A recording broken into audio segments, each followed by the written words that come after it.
Bom dia, boa tarde, boa noite, boa madrugada. Começando aqui mais uma edição do Boca de Urna. Como eu tenho dito sempre, este ano Boca de Urna é permitido desde que seja no YouTube do Eleja-se e com os maiores especialistas brasileiros em comunicação pública, marketing político e estratégia eleitoral.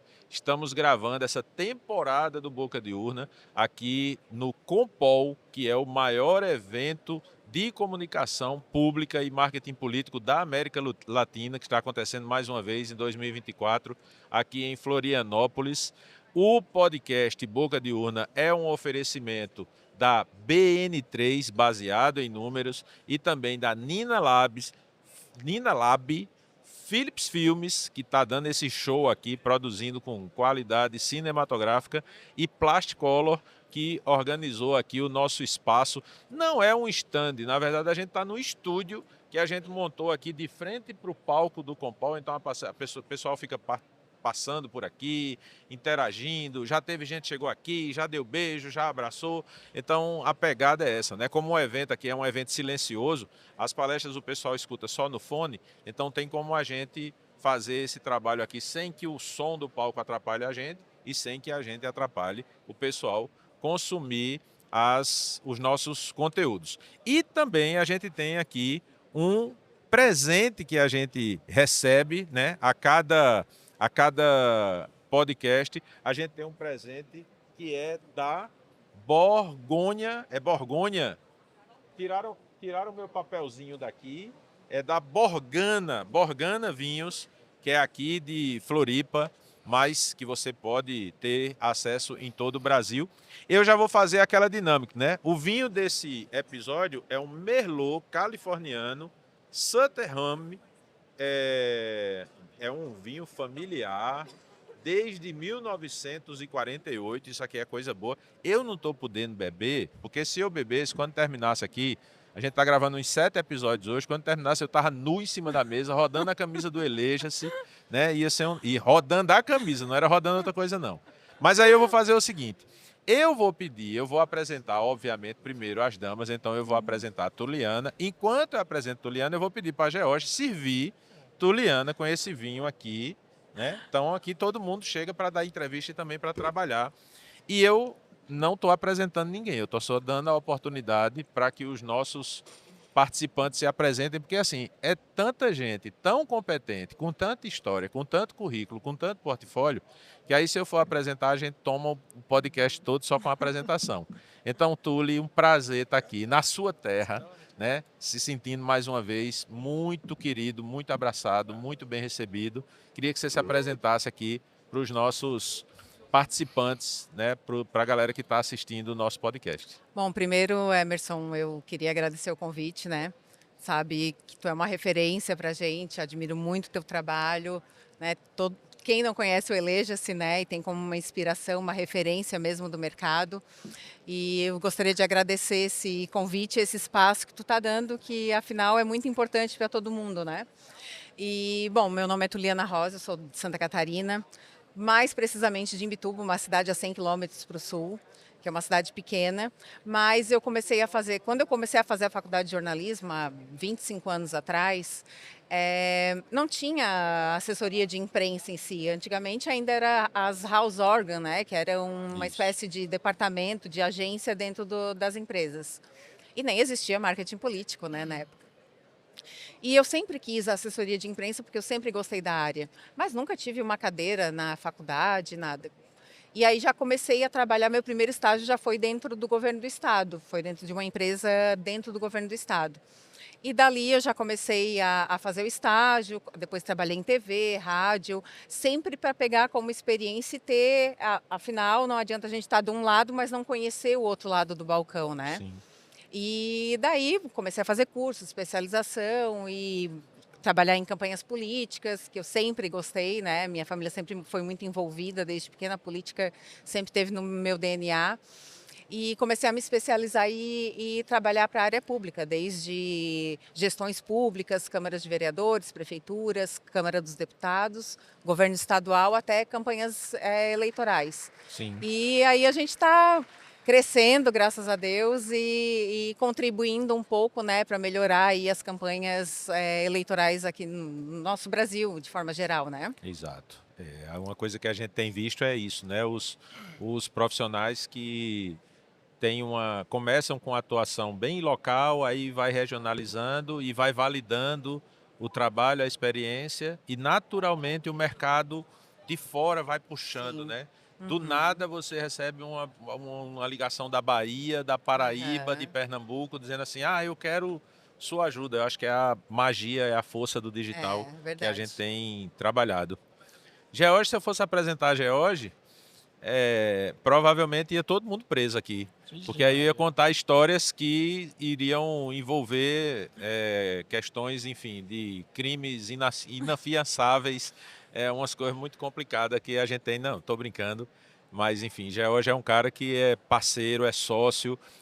Eu digo que é parceiro, não é parceiro. E a gente se encontrando, ó, quem era nós, né, George? Quem Lá em era Campina nós? Grande, lá naquele quartinho do quintal da Casa Amarela, fazendo campanha naquelas mesas, cadeira de plástico, mesa de tampo de porta, Cavalete com cavalete, bambeando bambiando. assim, a internet caindo, e ó, nós aqui. Onde a E gente aí, chegou, né? se apresenta aí pra galera. Obrigado, Messinho, pelo convite. Prazer, Tuliane, estar com você também. Bom, eu sou Geórgio Pacífico, né? Eu sou jornalista também por formação, né? Mais de 20 anos. Comecei minha carreira trabalhando em televisão, né? Trabalhei em algumas emissoras de televisão e depois fui para a assessoria de imprensa de governo, né? E aí, após o primeiro ano na assessoria de imprensa de um governo, né, lá em Campina Grande, fui chamado para receber uma missão. E a missão era, ó, a partir de agora, faltam 3 anos, mas você vai cuidar da reeleição do prefeito. Então, tudo que você vai fazer, tudo que você vai coordenar enquanto comunicador na assessoria de imprensa é com vistas à reeleição. E aí foi aí que eu comecei, de fato, né, a me interessar mais, a procurar entender mais, compreender que o DNA do governo é o voto, né? Sem o voto não existe governo, e como a gente precisava de um segundo mandato, então, mais do que nunca, esse DNA precisava estar ali muito bem cuidado, né? Era um corpo, um organismo que precisava ter esse cuidado enquanto assessoria de imprensa, enquanto estratégia de comunicação de governo.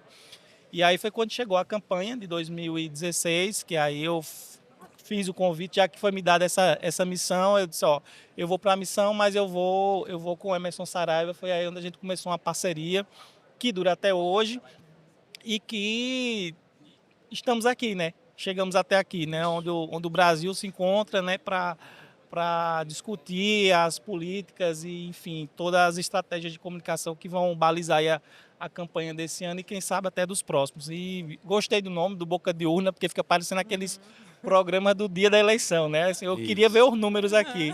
E É. aí eu espero que a gente aqui traga justamente nessa boca de urna consiga apurar justamente o que vem pela frente, né? Eu acho que a grande curiosidade e ansiedade de quem trabalha com marketing político e até para os políticos também é saber o que é que está vindo aí, o que é que vem pela frente. Eu fico com a pena da gente estar aqui na condição de entrevistado, né? Porque eu queria muito mais Verdade. perguntar e tirar Sim. muito mais informação de Emerson, eu sempre Não, mas eu aprendo já com ele. falo demais, eu já posto demais, aí aqui eu Não, tenho mas que é ouvir bom. vocês. Eu digo a ele, né, quando eu preciso, às vezes, fazer um treinamento com a equipe ou dar alguma palestra, e às vezes na correria do dia a dia não tem tempo de se preparar muito, eu vou lá no Instagram do Eleja, pego 3 posts e desenvolvo 40, 1 hora e meia de fala, só a partir do que ele joga pra gente aí. Mas é isso. Mas que interessante que tu falou, né, Jorge, que tu começou nessa missão que te deram de cuidar da reeleição de um Sim, político, né? Que é difícil isso. Porque normalmente a grande maioria dos políticos, eles fazem um mandato que normalmente não é focado pensando na reeleição, tem aquele grupo que inclusive atua né, voltado para os interesses próprios, mas que te deu foco para tu trabalhar essa questão da reeleição, porque a gente sempre diz que a melhor campanha e mais barata é o mandato. Né? sim, Aquele que dá isso. continuidade no trabalho dentro do mandato, que não esquece que tem uma reeleição pela frente, tem uma campanha mais barata e muito mais fácil, né? Isso. Sem falar que eu acredito que assim, foi massa, George, falar sobre isso, O que aí traz para um ponto que a gente pode trabalhar aqui, que é essa relação do assessor, do cara que está ali na comunicação de um governo, na comunicação de um mandato, de ter esse papel estratégico. Porque sempre teve essa coisa de, não, você é assessoria, você faz a comunicação do dia a dia, você se preocupa com o feijão com arroz.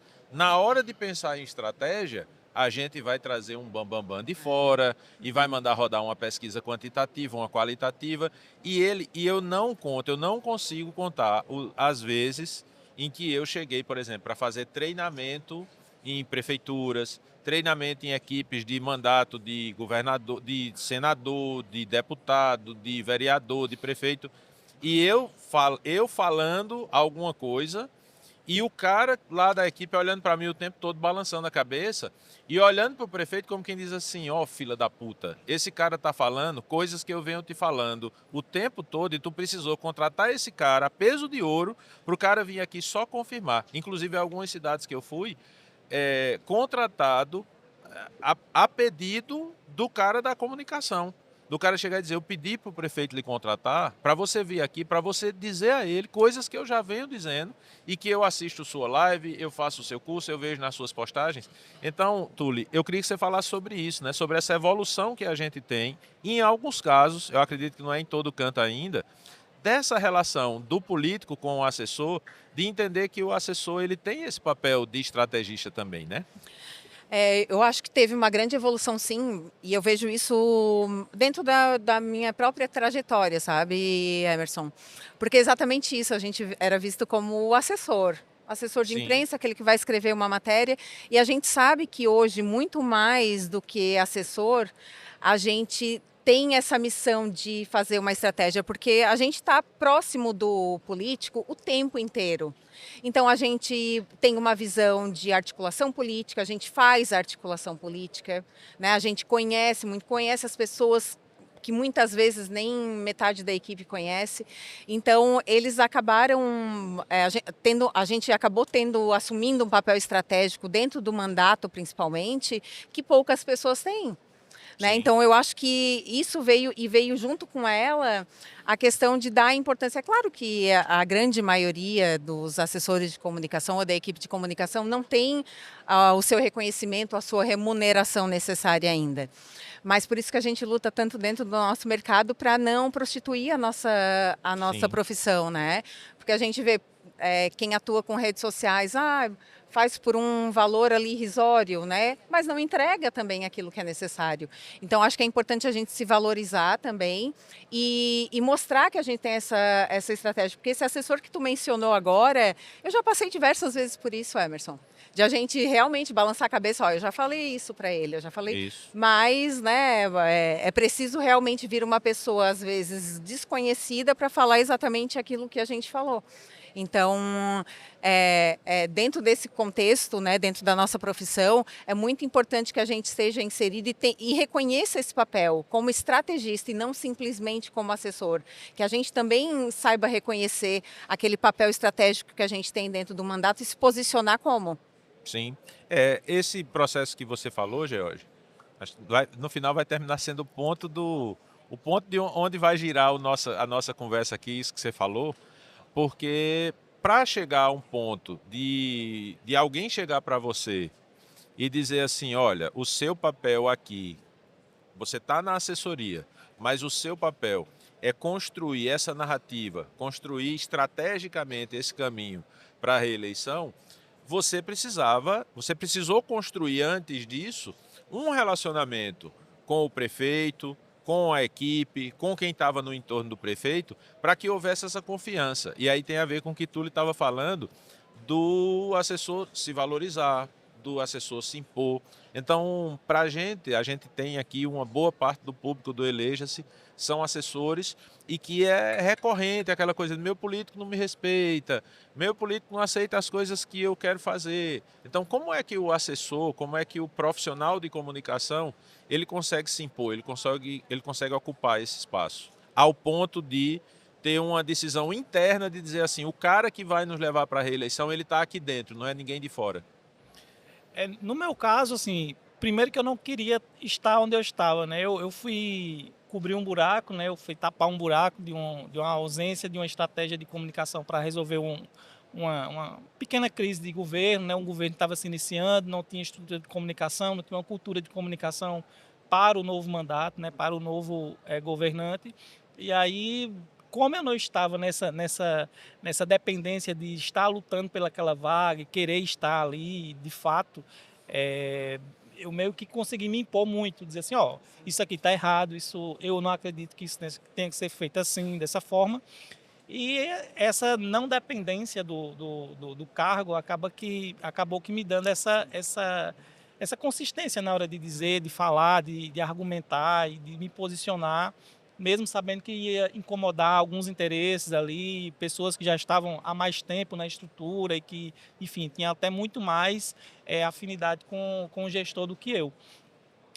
Só que fazer isso, independente de você precisar ou não estar no cargo, eu acho que é o caminho, você se posicionar da maneira correta, né? Da maneira correta a partir das suas convicções, seus ensinamentos, sua técnica, do que você sabe da sua profissão.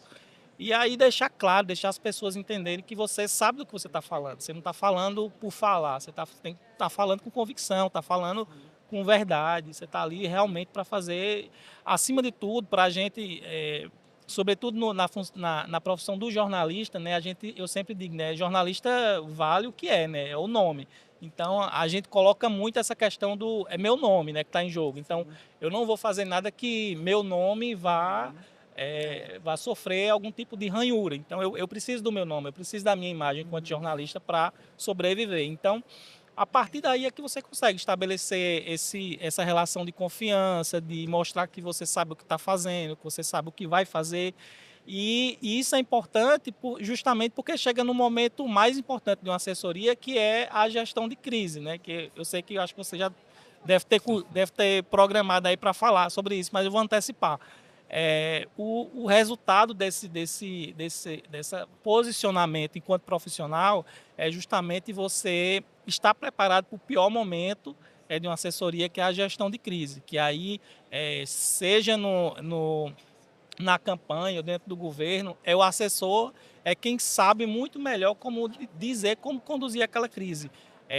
Na campanha eleitoral a gente tem crises, tivemos crises em que nós, enquanto assessoria de imprensa, chegamos para o estrategista e dissemos, ó, isso aqui é o que lhe passaram, mas tem isso, isso e isso. Ou seja, nuances, coisas que só a gente que está dentro da assessoria de imprensa entende e que, se abordado de uma forma errada, vai acabar causando uma crise ainda maior. Sim. Então, eu acho que o caminho é esse, você se impor enquanto profissional, enquanto sua verdade, naquilo que você acredita. Mas, obviamente, você precisa estudar, você precisa ter conhecimento da área que você está atuando, conhecer as pessoas, ter um bom network, e aí, obviamente, tratar as pessoas bem, ser educado, enfim, o básico do dia a dia que a gente precisa fazer, mas, como eu disse, se impondo a sua profissão, né? O que você aprendeu, o que você sabe fazer. Isso. E aí, gestão de crise, claro que é um tema que a gente tem que tratar com Tuliana, porque também tem essa coisa, né, de que hoje em dia a crise ela faz parte do cotidiano da gestão da imagem de um político, né, Tuli? Antes de falar da gestão de crise, a gente precisa falar de reputação, né? Sim. Porque quanto pior é a construção da reputação, que a gente fala de essência, da comunicação estar integrada, mostrando realmente aquilo que o político é e está se comunicando, tendo certeza que as pessoas estão entendendo daquela forma, Sim. Né? E a construção da reputação, a gente sempre fala que vem ali a parte da questão de que as pessoas olham, acham que é aquele momento, postou. E reputação não é quantidade de exposição ou excesso de exposição, Sim, é qualidade. isso. É se expor com qualidade, porque quando a gente fala em imagem é um momento, é um fragmento daquela exposição. E a reputação, ela é como se fosse um filme. Né? Então, a gente até tem, quando a gente faz gerenciamento de crise, a gente fala que é o acúmulo de boa vontade. né? Que são aquelas pessoas, inclusive a gente tem isso nas Ou de nossas... má vontade, né?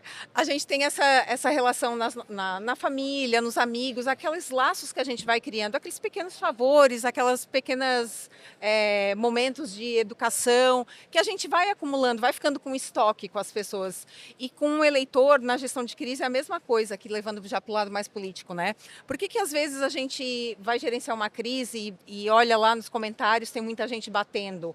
Ou por maior que seja a crise, as pessoas estão ali apoiando, porque a gente teve esse estoque de boa vontade. As pessoas viram que aquilo ali é só um fragmento de toda a nossa história.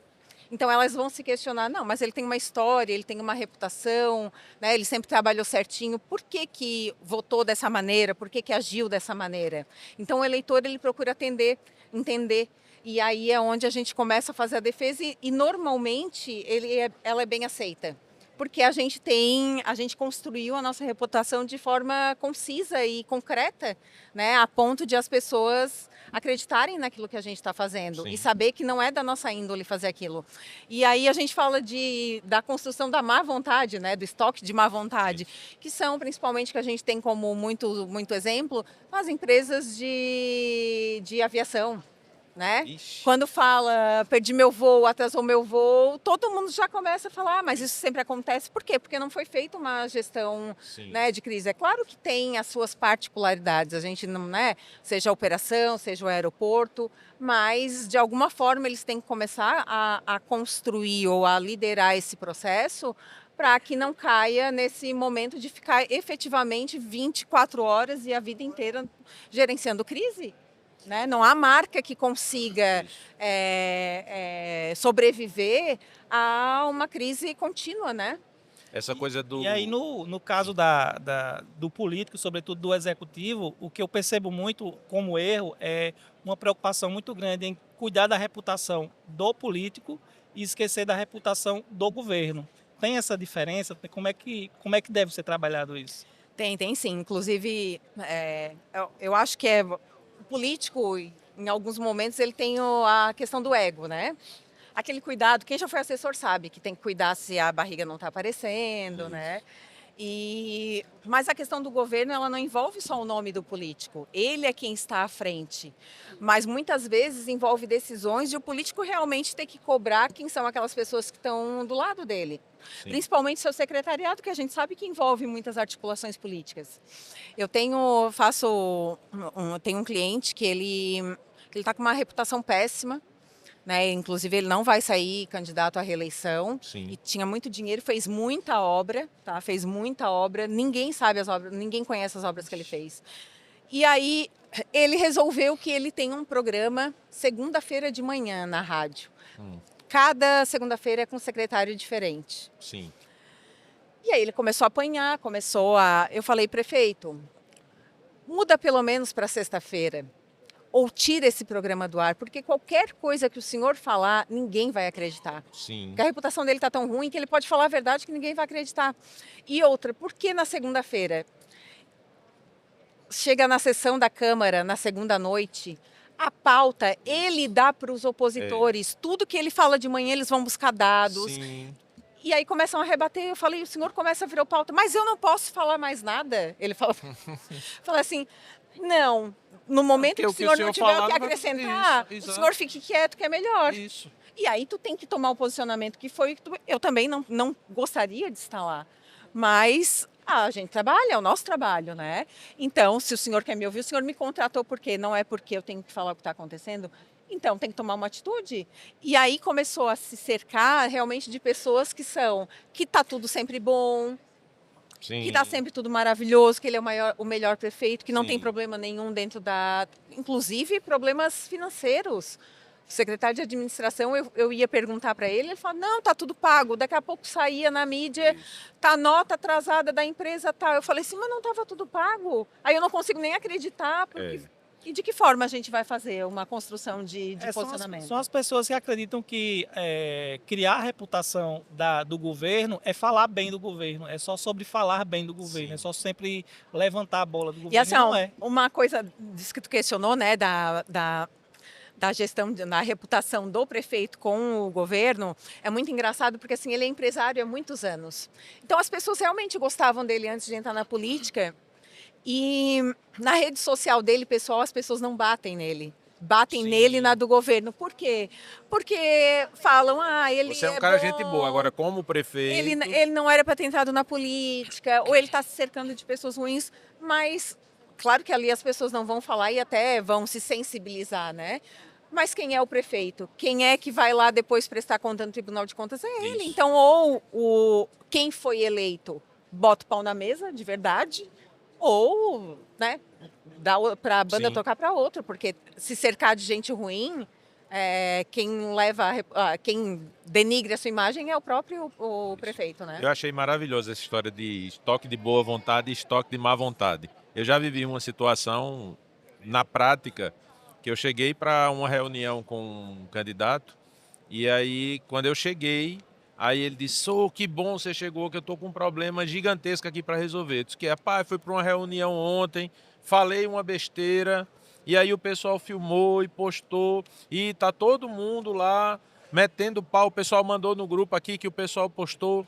Aí eu fui, olhei o vídeo que ele tinha falado, olhei onde tinha sido postado, e aí eu disse: tá bom, vamos fazer o seguinte, vamos fazer nossa reunião, eu tenho que lhe apresentar um material aqui, depois que eu lhe apresentar, a gente vai resolver isso.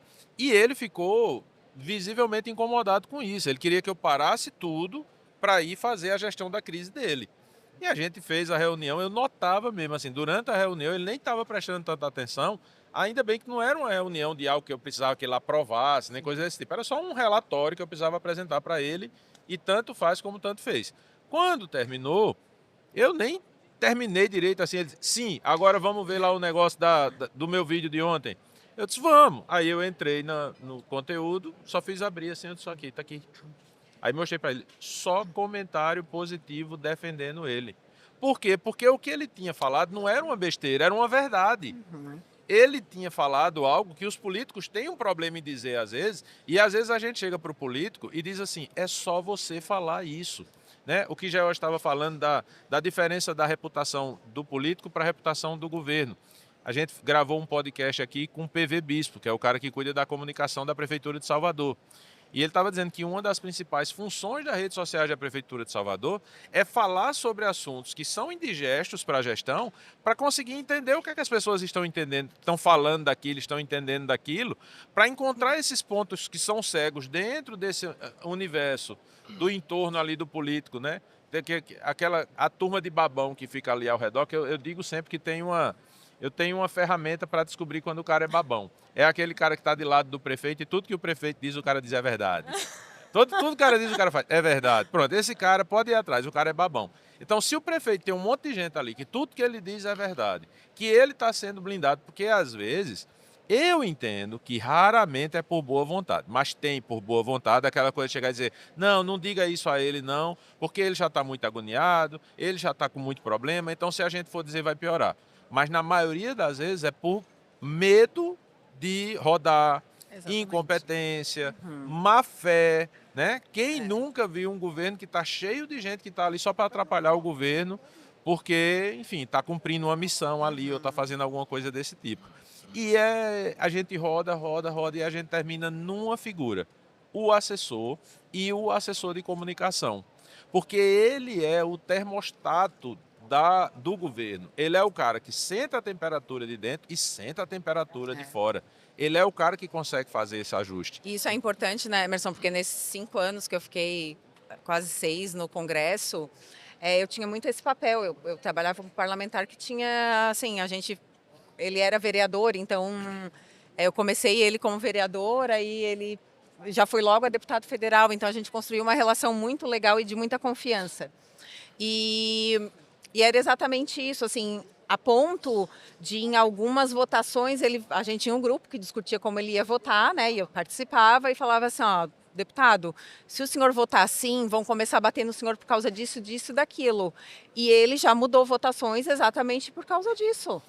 porque sabiam que no Sim. momento iam bater e precisava daquilo. Claro, se Isso. for uma decisão da bancada ou da liderança ou que veio um projeto do governo, mas se tem aqueles momentos, né, que a liderança abre os deputados para votar do jeito que quiserem, Sim. vai votar da melhor forma, né? Então tem Isso. que estar sempre muito ligada nessas questões. Eu tenho Isso. um cliente em Brasília, deputado federal também, que ele está extremamente irritado porque eles não conseguem, tem dificuldade de votar de acordo com as convicções e como o partido pensa, porque ele diz que tudo agora é narrativa. Ele diz, eu vou para uma É. reunião com o ministro tal, o ministro apresenta um projeto, apenas diz que é um projeto que é um projeto bom para o país, mas não entrega para a gente a narrativa para discutir com a sociedade. E, assim, eles estão muito preocupados com essa história da narrativa. Eles estão refém da narrativa das É, redes eu, sociais. eu trabalhei na época no Congresso com um deputado de direita, né, que era do PL, base do Bolsonaro,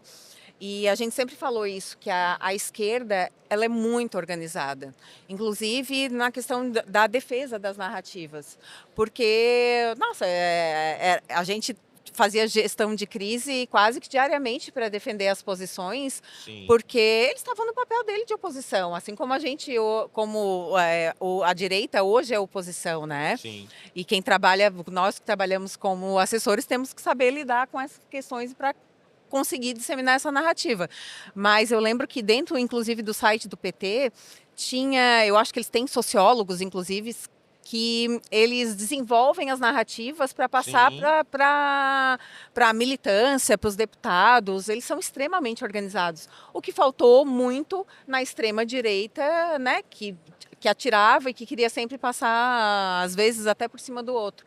Então, eu acho que essa questão de narrativa ela tem que ser muito bem direcionada e muito bem construída para que todo mundo, né, aquelas repetições que a gente sempre fala, que acaba virando, que as pessoas acabam identificando. Então, essa construção tem que ser muito bem feita para que as pessoas identifiquem e aquilo ali se torne quase que um mantra, né?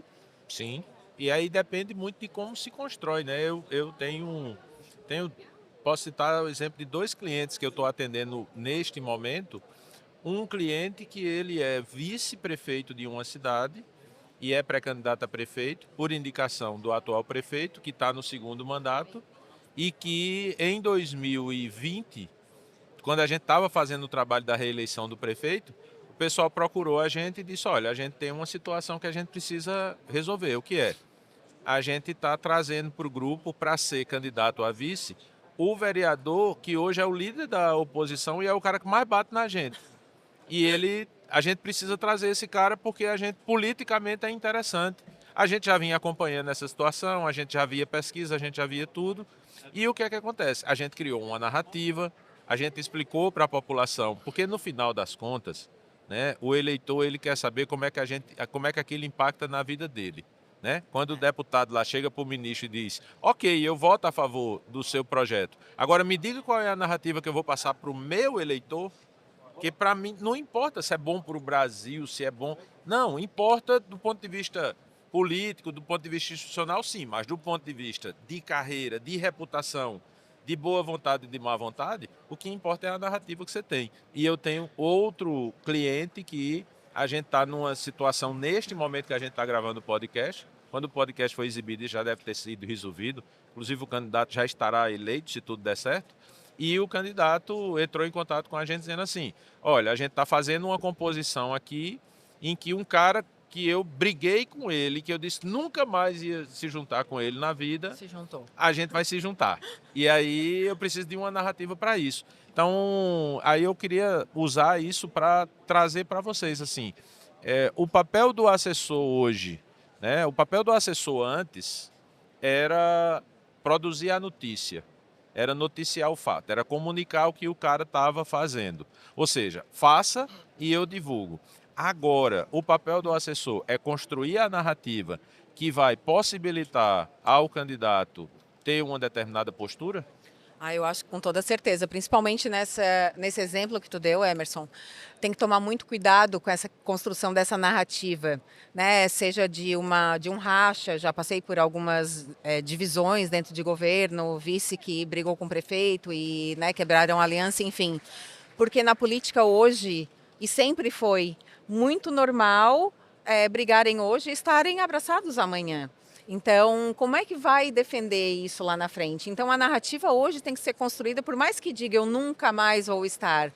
Lá na Sim. frente, por causa de uma aliança política, principalmente dentro de uma eleição local, né, que são as municipais, que as alianças, inclusive, acho que mais de 100 e poucos municípios na última eleição coligaram com o PL, PT, coligaram. Sim. Então, é exatamente isso, porque as pessoas na eleição municipal, elas não querem saber de partido, a sua grande maioria, elas querem saber o que vai beneficiar aquele candidato na sua vida. Se é no calçamento da sua rua, se é um médico no posto de saúde, é como isso afeta diretamente e beneficia diretamente a sua vida, né? Isso. O partido tem muito mais peso numa decisão de voto para os indecisos, né? Com partidos que têm uma base forte, né? O MDB, aqui em Santa Sim, Catarina, sim. em outros estados eu sei que tem uma base muito forte, mas dentro da eleição municipal, principalmente, as pessoas querem saber de que forma aquilo ali vai impactar na vida delas. É isso? A gente tem, Emerson e eu, temos um cliente, né, que está aí à mercê de pelo menos 3 narrativas, né, para se justificar aí nos próximos dias. Então a gente Sim. já fica pensando todas as possibilidades de narrativa que o candidato vai precisar colocar em prática nos próximos dias. Isso é um exercício diário nosso, né, de assessoria de imprensa. E aí trazendo um exemplo muito prático de campanha, né, de construção de narrativa em campanha, que acho que todo mundo que segue o Eleja já deve ter ouvido o Mestre falar muito, mas é a história da carreata, né? Sim. Que aí numa campanha de 2016, né, o candidato opositor ao nosso fez uma carreata muito grande na cidade, e aí todo mundo só falava na carreata, porque o candidato da oposição fez uma carreata muito grande, e a gente precisava fazer uma nova carreata bem maior. E a gente chegou para o candidato e disse, não, a gente não precisa fazer uma carreata. A gente pode economizar, inclusive, muito recurso financeiro não fazendo uma carreata. Mas e aí como a gente não vai fazer a carreata? A gente foi para a rua, colocou uma repórter entrevistando pessoas na rua, perguntando o que elas achavam da carreata. E aí a maioria das respostas foi que as E pessoas... não foi, o engraçado é que não foi conduzido, não foi uma coisa assim, olha, você vai perguntar o que a pessoa acha da carreata, e aí você disse para ela dizer que não gosta. Não, foi natural, não foi? Natural. E aí a maioria das pessoas disseram que não gostam por barulho, por trânsito, por uma série de problemas que esse tipo de evento de campanha causa. E aí, ao fim da entrevista, a repórter falava, né? E se você soubesse que quem está contra as carreatas é candidato tal. Aí, não, pronto, agora se eu já votava, agora é que eu voto mesmo. Então, esse exemplo é... Mas essa pergunta foi estratégica. Sim, sim. Esse exemplo é para a gente ter clareza que a construção, acho que o pontapé inicial da narrativa, da construção da narrativa, né, enquanto assessoria de imprensa, é justamente fugir da bolha. Porque se você foca na bolha, todo mundo ali em volta, né, os assessores, o entorno vai dizer o quê? Não, tem que ter carreata, vai demonstrar que a gente não tem Isso. força, que a gente tem Exatamente. medo de fazer uma carreata e ficar menor. É que, na verdade, a carreata é pregar para convertido, né? Quem é Isso. que vai na carreata? Não é o eleitor que não sabe em quem votar, vou na carreata. Não. E aí, quando você sai da bolha e vai escutar quem mais interessa, que é o eleitor, a opinião completamente divergente. Eu Sim. vejo que esse é o principal ponto, porque o problema que nos foi trazido foi assim, foi um começo de semana que já chegou para mim e disse, olha, o nosso opositor fez uma carreata que de fato foi a maior carreata da história da cidade, porque eles têm um poder de mobilização gigantesco, eles têm muita grana, eles são muito bons nisso. E aí o pessoal da coordenação da campanha jogou essa bomba pra gente, que eles estão querendo fazer uma carreata na semana que vem, e a gente precisa encontrar uma maneira, porque o problema, na verdade, e aí isso é o ponto interessante, o problema que nos foi trazido não foi assim, como é que a gente vai fazer em relação a isso de uma maneira aberta? Foi assim, vocês precisam mobilizar as redes sociais para que no próximo final de semana a gente faça uma carreata e a carreata dê mais certo do que a dele. Aí George disse, e se a gente não fizer carreata? Eu disse, rapaz, eu gosto dessa ideia. Como é que a gente faz isso? Manda repórter para a rua. Então, na verdade, foi meio que uma jogada que a gente fez com a coordenação da campanha. Produziu o conteúdo, George levou o conteúdo para o núcleo duro da campanha e disse, olha, a nossa proposta é essa. É postar esse conteúdo e dizer que não vai ter carreata. Cara, e se a gente volta atrás? Na quarta-feira a gente posta outro conteúdo dizendo, você pediu e nós vamos fazer a macro-reta, mas vamos ver como é que repercute. A gente com isso não apenas conseguiu viabilizar que a carreata não fosse feita, na realidade, por exemplo, da cidade que a gente estava fazendo, isso foi uma economia de mais de R$1 milhão. Tanto é que eu brinco que foi o vídeo de milhões, esse vídeo que a gente produziu. Então, assim, conseguiu que a carreata não fosse feita e conseguiu que a outra carreata, a gente fez com que eles abafassem a carreata deles. Porque os caras disseram assim, porra, os caras estão dizendo não fazer carreata e todo mundo concordou. Nos comentários, todo mundo, é mesmo, não é para fazer não, não vamos fazer não, né? Pessoal, só avisando, se vocês escutarem um som aí, porque começou uma palestra aqui que é com som aberto, que é de Amir Klink, que está... não, é um prefeito de uma cidade aqui que está fazendo. Então, só avisando aqui para vocês, mas a gente continua aqui o podcast. Uhum. Mas assim, né, Emerson, a questão da carreata, eles querem pegar aquele nicho das pessoas que querem estar do lado vencedor. Por que eles querem mostrar força? Querem mostrar que a minha carreata é maior e que no final vai ganhar, porque ainda tem aquele sentimento de algumas pessoas. Mas isso evoluiu muito também, né? Porque isso era um sentimento lá de trás das pessoas que precisavam garantir alguma coisa dentro da prefeitura, né? Que precisavam estar sempre do lado vencedor. Tem ainda? É claro que tem, é do ser humano, né? Inerente ao ser humano querer vencer. Na verdade, isso é uma ferramenta que vale para tudo. Eu acredito que assim, o ponto desse episódio que a gente viveu é a gente entender, isso que já hoje estava falando, que às vezes você tem uma bolha ali ao redor que fica dizendo, vamos fazer carreata, vamos fazer comício, vamos fazer isso, vamos fazer aquilo. E o nosso papel da comunicação é chegar e dizer, olha, eu fui lá fora, vocês estão trancados aqui dentro dessa sala, tentando entender o que a cidade quer. Eu fui lá fora e eu vi que a cidade não quer isso, não.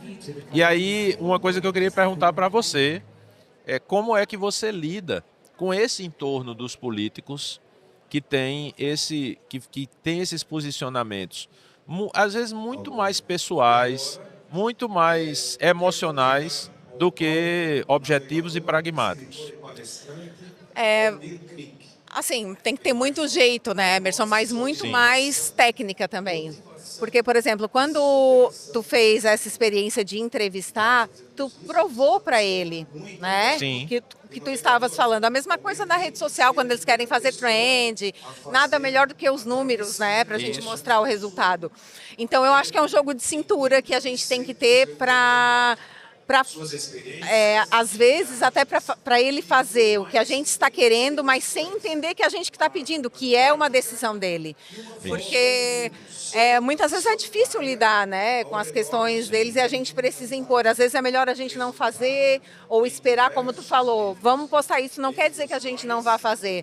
Mas eu acho que tem que ter muita técnica, conhecer muito aquele trabalho com quem você está trabalhando, né, o planejamento da campanha, qual é a narrativa que foi construída, para tu saber exatamente dizer assim, ó, não é lá que você quer chegar, a gente traçou isso aqui, então vamos seguir isso aqui. Né? Então, acho que é muito importante essa construção para não sair da rota e ficar tropeçando em qualquer pedrinha que tem pelo caminho, né? Isso. E aí, George, como é que se livra de babão?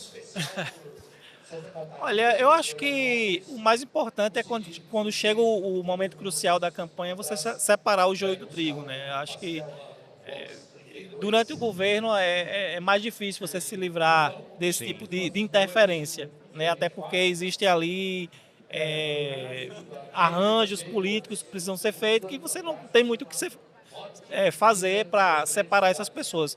Agora, campanha não. Campanha, para mim, é o que o Emerson fala, candidato é funcionário de campanha, a gente é quem dá as diretrizes, o cara tem que seguir, e aí tem que afastar esse pessoal, sobretudo no momento da campanha, porque atrapalha muito, contamina muito, assim, eles ficam muito presos numa bolha de achismo, né? A gente estava falando essa semana dos achismos de campanha, né? Que toda cidade que a gente chega, aqui o que funciona é rádio, não é rede social.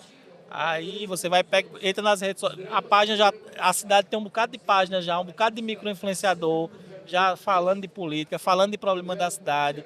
os radialistas dos programas de rádio ficam repercutindo o que acontece nas redes sociais. Ou seja, como é que rede social não influencia? Influencia de alguma forma, seja na criança que chega para o avô, para a avó e mostra alguma coisa que viu na rede social. Enfim, é separar essas pessoas porque elas têm um poder de contaminação. Sim. E isso pode prejudicar muito a campanha. Inclusive de querer queimar a comunicação. A gente teve uma campanha uma vez, Zé chegou para mim e fez, a gente tá com um problema disso que tem uma galera aqui que trabalha no governo e é uma galera que faz a maior confusão e trabalha na comunicação do governo. E chegou a campanha, eles estão todos animados que vão participar da campanha. E assim, o candidato, o entorno dele ali mais próximo, não consegue tirar essa galera da campanha, porque se tirar, eles vão virar hater. Porque também tem isso, né? Sim. A diferença do lover pro hater é, em algum momento, uma mágoa que ele tem a respeito do político. E aí eu fui conversar com a galera, eu disse, olha, eu vou precisar de vocês para uma tarefa muito importante, extremamente importante na nossa campanha. Eles disseram o quê? Eu disse, ficar em casa. Eu preciso que vocês façam um papel que é fundamental, que é o papel de monitorar. Aí eu botei uma pessoa para ficar olhando se a gente estava postando nos horários. Aí botei outra pessoa para olhar se a turma estava fazendo os comentários. Eles que era aquela turma que adorava ficar procurando defeito, porque também tem isso, né? É o cara que, às vezes a gente tem aquele cuidado com o cara que só aprova, mas também tem o cara que fica ali só dizendo assim, eu não gostei muito disso. Isso aqui também não está funcionando. Isso aqui está com raiva porque não é ele que está ali, não é ele que está fazendo. Mas aí, para a gente encerrar, eu queria fazer uma pergunta que tem a ver com o que já hoje estava falando, sobre essa coisa do que funciona, do que não funciona. Então, para cada um responder, o que é que você acha, Tuliana, que esse ano não vai mais funcionar como antes, mesmo que ainda funcione, mas não funciona mais como antes? E o que é que você acha que vai funcionar pela primeira vez? Coisas que em campanhas passadas a gente não fazia porque não existia, ou a gente não fazia porque a gente achava que não ia dar tanto efeito assim. Isso é uma coisa para o futuro. Eu acho que nessa eleição, que já vem há algum tempo mostrando, né, que mudou muito a posição do eleitor. Aquela transferência de voto, não só na comunicação, né, mas aquela transferência de voto que antigamente existia, não vai existir. As pessoas estão muito mais interessadas em votar naquelas pessoas que realmente elas acreditam. Então, elas estão estudando cada vez mais os seus candidatos, ou perguntando, ou falando de política, né? Eu acredito muito nisso, que as pessoas estão muito mais interessadas. E o voto das mulheres também, eu acredito que as mulheres estão... Antigamente as mulheres votavam naquele que o pai ou que o marido influenciava. Hoje não, hoje as mulheres influenciam muito mais no voto dos maridos do que vice-versa. E na comunicação eu acho que, claro, a rede social sempre tem sua influência, mas a gente tem que, como o Jorge falou, saber o que funciona realmente, né? Porque, claro, dependendo da rede social, tem municípios menores, o que está funcionando. Eu vejo que as rádios ainda são muito fortes, né? Sim. Os jornais, o Santinho, às vezes, ele acaba colocando, porque o dono do jornal vai acabar botando uma matéria, né? Então vai gastar aquele dinheiro, e às vezes é um dinheiro muito valioso, que não vai dar retorno. Então, eu acho que tem que avaliar bastante, com bastante planejamento, saber até onde a sua coberta vai, né? Para não descobrir descobrir a questão financeira, né? E ter uma equipe muito concisa, porque eu já trabalhei em campanhas que gastaram milhões, que chamaram milhões de gente, de pessoas, de profissionais, ou não tão profissionais, que acabou gastando muito e que não tinha necessidade. Isso. Recentemente eu estava conversando com uma coordenadora de uma campanha e ela estava me dizendo assim, quantas pessoas eu preciso? Eu disse, depende. Eu tenho profissionais que trabalham por 5. Então, se é esse profissional, você só precisa de 1. Mas se é o profissional normal do mercado, aquele medíocre, você precisa de uns 10. Né? Então, eu acho que nessa campanha vai ser melhor você ter profissionais mais competentes e que consigam cumprir mais papéis do que você ter um para cada um e ter que afinar essa equipe para colocar para funcionar em 51 dias. Né, Jorge? Fala aí do que não pode, do que não funciona e do que funciona. Eu acho que não vai funcionar mais, acho que já não está funcionando. É uma campanha 100% tradicional, né? Uma campanha muito focada, no vídeo de TV, no jingle, no material impresso, na caminhada, na carreata. Uma campanha que esteja totalmente pavimentada para passar por essas estratégias que a gente já sabe que funcionam em alguma medida, mas que não resolvem, né? E o que eu acho que vai funcionar é justamente boca de urna digital, né? Você ter influenciadores cada vez mais decidindo pelo voto das pessoas. É você ter nano-influenciadores, ou seja, Dona Zezinha lá no bairro tal, com o WhatsApp dela O cara às vezes influenciando. nem sabe que é Nem influenciador, sabe que é né? influenciador. Influenciando o voto do outro pelas redes sociais, pelo WhatsApp. E aí, essa influência do voto é que a gente, enquanto profissional de comunicação, tem que entender que essas pessoas precisam justamente da narrativa, né, de Exatamente. que esses influenciadores tenham em mãos ali toda a reputação, né, do candidato, eles saibam defender o candidato. Então, o nosso papel é justamente passar para esses influenciadores, né, passar para o eleitor, Munir de informação, né? para que eles se tornem um verdadeiro exército, né? Não, essa questão dos nanos, como diz o Moser, né, a tia do Zap, Sim, numa campanha que é de mulheres, então a gente estava formando um exército de mulheres. sim. E aí a moça que gerencia lá perguntou para mim, porque tem o grupo das mulheres que participam dos cafés, ela perguntou para mim, tu pode fazer uma mensagem para pedir para elas não ficarem mandando mensagem de bom dia no grupo? Aí eu falei assim, ela assim, tem uma forma educada. Eu falei, não, querida, não tem uma forma educada. São elas que estão levando a nossa campanha. Tu aproveita cada bom dia e tu responde com bom dia melhor ainda. Eu acho que o que deve funcionar muito para as próximas campanhas, essa campanha para as próximas campanhas, é a gente também aprender com eles. Como é que eles se comunicam? Tipo, na eleição passada a gente fez algumas peças para o WhatsApp com a figura do candidato, bom dia, e uns GIFs, sabe? Mas isso a gente aprendeu com eles, não foi a gente que ensinou eles a fazer isso. Então eu acho que o que está faltando também, se a gente quiser ir para essa linha de nano-influenciadores, de valorizar essas pessoas que influenciam no poder de decisão do voto, é aprender com elas também. Maravilhoso. Foi aula. Essa aqui a gente conseguia.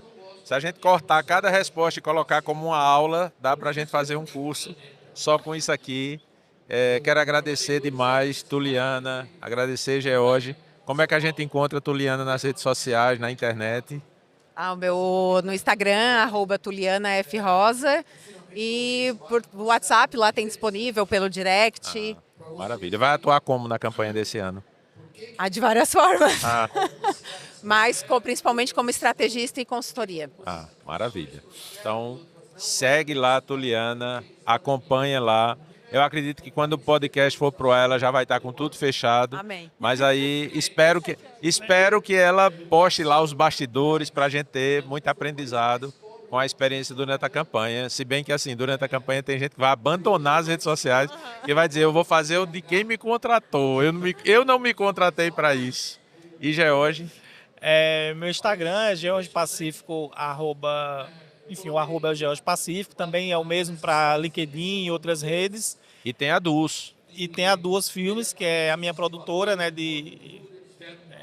a gente chama, né, não só de produtora, mas de estúdio criativo, né? A gente produz conteúdos audiovisuais, né, para campanhas eleitorais já há 8 anos, e a gente espera que esse ano também estejamos atuando não só produzindo conteúdo da parte técnica, né, ligando o botão do REC, né, para produzir vídeos, mas a gente participando da estratégia junto com quem faz a estratégia da campanha, para a gente poder contribuir, da nossa contribuição. A gente está estudando, a gente está buscando entender o que é que o eleitor espera da campanha, e é isso, a gente quer participar da campanha enquanto produtora, enquanto Duas Filmes, dessa forma. A gente conseguia fazer só um podcast só sobre produção de conteúdo. Em breve a gente Chama. faz. Então, muito obrigado vocês. Foi um prazer ter vocês aqui. O vinho, como foi? Tem um peixe em cada taça. Dá uma brindagem. Só para dar a nota do vinho. E aí... Eu não bebo, mas já bebi muito, o cheiro é muito bom, o aroma é muito bom. Pronto. Então, muito obrigado. Fica aí o agradecimento a todo mundo que participou aqui do podcast. mais um podcast de muita qualidade, num oferecimento de BN3, baseado em números, Nina Lab, Philips Filmes e Plasticolor, também com apoio da Borgana Vinhos, aqui direto do Compol. Muito obrigado. A gente se encontra em mais um podcast que a gente vai gravar por aqui. Eu agora, só para colocar temporalmente para vocês, né? A gente está no primeiro dia, são 16h23, daqui a pouco às 17 horas eu vou fazer minha palestra. Então, vou inclusive ver se a gente coloca a palestra disponível aqui gravada para vocês. Obrigado, pessoal. Valeu.